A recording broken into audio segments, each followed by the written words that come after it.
Bom, eu descobri o HIV em 2014, né? Eu namorei com uma pessoa, conheci uma pessoa numa festa em 2014. Saía muito, acho que eu tinha 30 anos, 30 anos na época, né? A gente namorou por pouco mais de 1 ano e meio. E aí ele foi ficando doente, teve primeiro uma pneumonia, depois teve uma segunda pneumonia. E aí, como ele era fumante, eu achei que era normal. Na segunda pneumonia que ele teve, ele foi piorando. Depois ele teve que ser entubado. E aí teve, acho que um certo momento, assim, que a família viu que ele não ia mais acordar mesmo, né? Eles me falaram, a mãe dele me chamou e falou, olha, Thaís, o hospital tá sempre cheio, né? Sempre lotado, a gente nunca pôde conversar, sempre estão seus amigos aqui e tudo mais. Mas na realidade o que ele tem é AIDS. E aí, nossa, meu mundo caiu, né? Porque muitas pessoas perguntam assim, nossa, como que foi a sua reação quando você descobriu, quando você pegou o exame, né? Só que pra mim, não foi quando eu peguei o exame que eu descobri, né? Eu descobri quando a mãe dele me contou, porque quando a mãe dele me contou, eu tinha certeza que eu tinha, né?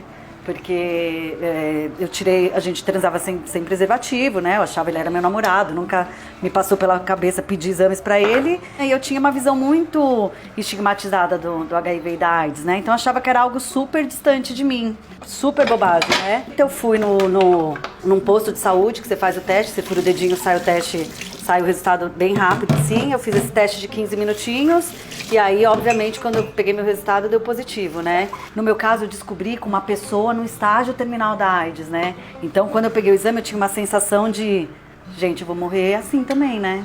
E aí, tava muito pesado pra mim no hospital. Era uma pessoa que eu gostava, que tava comigo, que eu vivi 1 ano, que estava ali no leito de morte, de uma doença super pesada. E aí, eu não aguentava mais ir no hospital.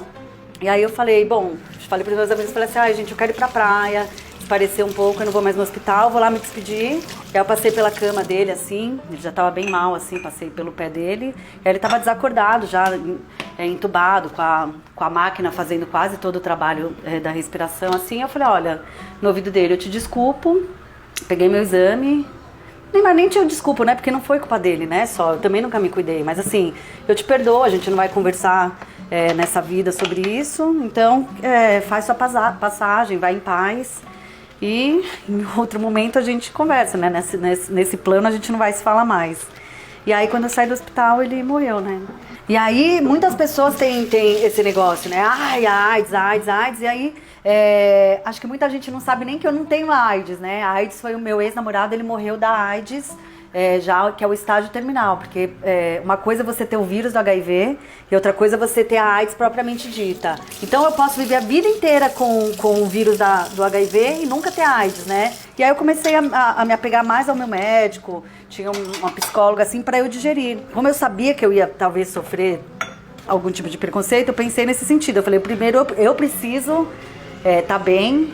É inevitável, a gente sempre fica muito preocupado com o que as pessoas pensam, né? Se você conversar com pessoas que têm HIV, que ficam mais no anonimato, muito do medo das pessoas não é de morrer da doença, não é de você da doença evoluir para AIDS, porque as pessoas sabem que se você cuidar direitinho é difícil acontecer isso, é mais muito outro, né? Como que eu vou me relacionar e o outro vai entender isso? Como que eu conto na minha família? Como que eu conto no meu trabalho? Sempre a preocupação é com o outro, né? E aí, no marketing da Sony, eu conheci...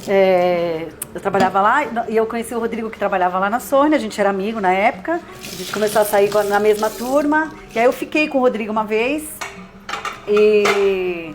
eu tinha um pensamento assim, que era, eu acho que ele não merece estar comigo, ou ele merece estar com uma menina saudável, uma menina melhor do que eu, ou ele não merece, eu não quero envolver ele nessa minha história e tudo mais. Tinha umas preocupações assim, que era uma super bobagem, porque se você pensar, ele que tem que decidir isso, né, não eu. E aí eu tomo um comprimido por dia que me deixa indetectável, né. Tenho tão pouco vírus circulando no corpo, que nessa condição eu não consigo nem passar pra ninguém, nem a doença evoluir no meu corpo. Mesmo eu não infectando ele nessa condição, obviamente, todas as nossas relações eu protegia ele, porque qualquer coisa além disso era uma decisão dele, com o médico dele, com o meu médico, não minha, né. Só que aí numa viagem a camisinha estourou, eu não tinha contado pra ele ainda, né, eu tava me preparando pra contar.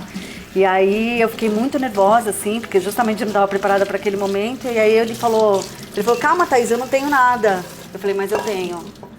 E eu falei assim, aí eu contei toda aquela história inteira, chorei pra caramba, né? Aquela coisa, a gente pelado na cama.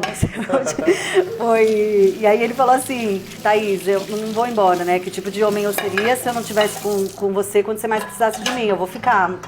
Eu contei todos os meus medos, desculpa eu não ter te contado antes, não é porque eu queria te sacanear, mas eu te amo, eu tinha medo de te perder, eu achei que você jamais ia aceitar minha condição, então me perdoa, a única coisa que eu pude fazer por você foi cuidar de você até eu ter coragem de te contar e você tomar essa decisão de ficar comigo ou não, mas eu acho que eu fiquei postergando isso porque eu queria viver mais um dia isso que a gente estava vendo, que eu estava gostando muito, então você me perdoa, foi muito difícil pra mim, o cara acabou de morrer, entendeu? Aí eu falei todos numa boa, assim, de peito aberto, então acho que também por isso que ele teve essa reação. O correto deveria ser, né, duas pessoas que se gostam, ficarem juntas, as pessoas serem preocupadas pelo que você é e não pelo que você tem, mas a gente sabe que no fundo, na realidade, não é bem assim, né? Mas a gente entende também que não é, ele não faz um favor pra mim, né? Algumas amigas minhas falam assim, ai, nossa, mas se ele te trair, te der um perdido, tudo bem, né? Ele aceitou ficar com você. Eu falei, não, gente, não tem nada a ver, ele não tá fazendo um favor, né? A gente tá junto porque a gente se gosta, não tem essa, vou aceitar um pouco mais de coisas assim, e não tem nada a ver. E com uma série de cuidados a gente viu que a gente podia também ser, eu podia ser mãe, pelos meios normais mesmo, né? Eu engravidei transando mesmo, não foi nada de especial, não precisou fazer inseminação, nem lavagem de esperma, né? Como algumas pessoas pensam. E aí eu tive meu primeiro bebê, que é o João, que hoje ele tem 3 anos. E logo em seguida eu tive a Olivia. A Olivia tem 2 anos hoje e os 2 bebês negativos do vírus, né? O Rodrigo negativo do vírus, os 2 bebês negativos do vírus e eu positivo. E aí eu falei, gente, eu preciso contar essa história porque muita gente não sabe. Por exemplo, tem médicos que falam que a mãe não... Não, olha, se você quiser engravidar, você tem 40 mil reais pra fazer inseminação? Ah, não tenho. Ah, então você não pode engravidar, desiste desse sonho que você não tem que ser mãe. Você tem HIV, você não tem que ser mãe. Então, assim, é um absurdo um médico passar uma informação dessa. Às vezes eu falo algumas coisas, as pessoas falam assim, você banaliza o HIV, então vamos ter AIDS, todo mundo. Eu falei, não, gente, não é isso que eu falo. Eu quero dizer que é possível viver e viver numa boa. Gente, se você acha que você não quer ficar comigo porque você acha que você vai me beijar e você vai pegar, você acha isso, não é assim. Ah, eu não quero ficar com você porque eu não quero te contratar, apesar de ser uma super profissional, porque eu não quero na minha empresa isso. Você que acha isso, tá errado. Eu sei que não é assim, né? Então, eu sei, o Rodrigo sabe, que é meu marido, as crianças sabem, minha família sabe, meus amigos sabem, então não me importa muito mais, assim, o que todo ódio.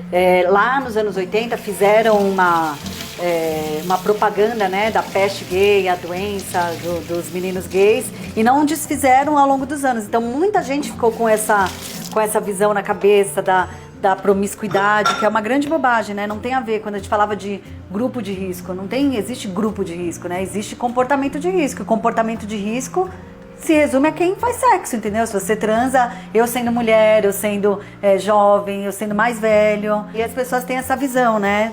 Se um menino hétero, por exemplo, pega e fala, ai, coitado, né? Que barra, né? Você foi se infectar. Mas a mulher também, né? Você foi transar com todo mundo. Tem essa visão ainda que é muito pesada. E que poderia ser, e daí se eu tivesse transado com todo mundo? No meu caso ele foi meu único parceiro durante 1 ano, mas também tem isso, né, que é o estigma, você não quer que ninguém saiba, senão vão pensar que eu tive muitos parceiros. E se eu tive muitos parceiros? Já tenho 38 anos, sou mulher, dizem que são mais os meninos, sou heterossexual, sou casada, não sou solteira, tenho 2 filhos. Agora, se tá aqui perto de mim, infelizmente ainda aumenta, tá perto de muita gente, né? Eu vejo como algo muito normal e por isso que eu tento falar para as pessoas entenderem que mesmo com as adversidades aí, a gente pode viver super bem. Oi! Oi! Esse é o João Olivia, dá tchau! Tchau! Tchau e um beijo!